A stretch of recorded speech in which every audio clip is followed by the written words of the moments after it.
ایران کے میزائل حملے کا پاکستان نے بھرپور جواب دے دیا۔ صوبے سیستان و بلوچستان میں آپریشن مرگ بر سرمچار۔ ترجمان دفتر خارجہ کے مطابق پاکستان نے آج صبح ایرانی صوبے سیستان میں دہشت گردوں کی مخصوص پناہ گاہوں کو نشانہ بنایا۔ کارروائی میں متعدد دہشت گرد مارے گئے۔ سرمچار کہلانے والے دہشت گردوں کے ایرانی سرزمین پر محفوظ ٹھکانے ہیں۔ ٹھوس شواہد پر مبنی کئی ڈوزیئر ایران کے ساتھ شیئر کیے، کوئی کارروائی نہیں کی گئی۔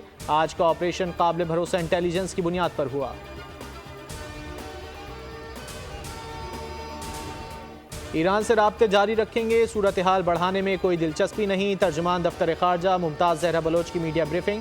کہا مشترکہ مسائل کے حل کے لیے مذاکرات ضروری ہیں، کسی ملک کی ثالثی کی پیشکش کی اطلاع نہیں۔ نگراں وزیر اعظم انوار الحق کاکڑ اور نگراں وزیر خارجہ نے غیر ملکی دورہ مختصر کر دیا، وہ ملک واپس آ رہے ہیں۔ پاکستان چند برسوں میں ایران کو دہشت گردوں کی موجودگی کے بارے میں بار بار آگاہ کرتا رہا ہے۔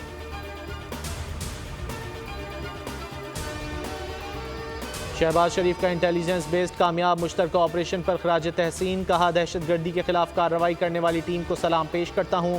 خواجہ آصف بول سے گفتگو میں کہا ایران نے جو کیا اس کا جواب دینا ضروری تھا۔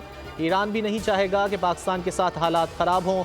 دفاعی تجزیہ کاروں نے کہا پاکستان نے اپنے دفاع میں جوابی قدم اٹھایا۔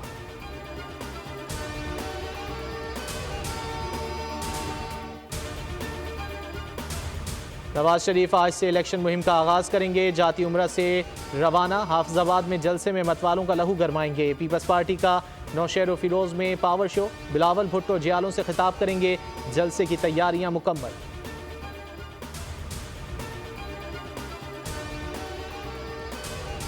نواز شریف شہباز شریف کے کاغذات نامزدگی منظوری کے خلاف درخواستیں واپس۔ درخواست گزار نے مقررہ وقت کے بعد درخواستیں دائر کیں۔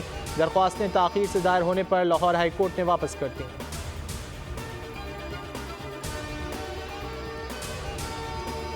پاکستان اور دبئی میں $3 بلین سے زائد سرمایہ کاری کے معاہدے پر دستخط۔ اقتصادی تعاون کے منصوبوں سے تعلقات مستحکم ہوں گے۔ معاہدوں سے دونوں ممالک مستقبل میں مستفید ہوں گے۔ ریلوے اقتصادی زون اور انفراسٹرکچر میں تعاون قرار پایا۔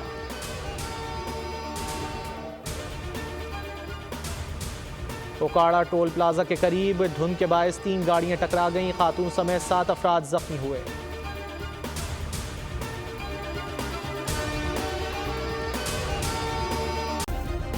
سبسکرائب کریں اور بیل دبائیں تاکہ کوئی خبر رہ نہ جائے۔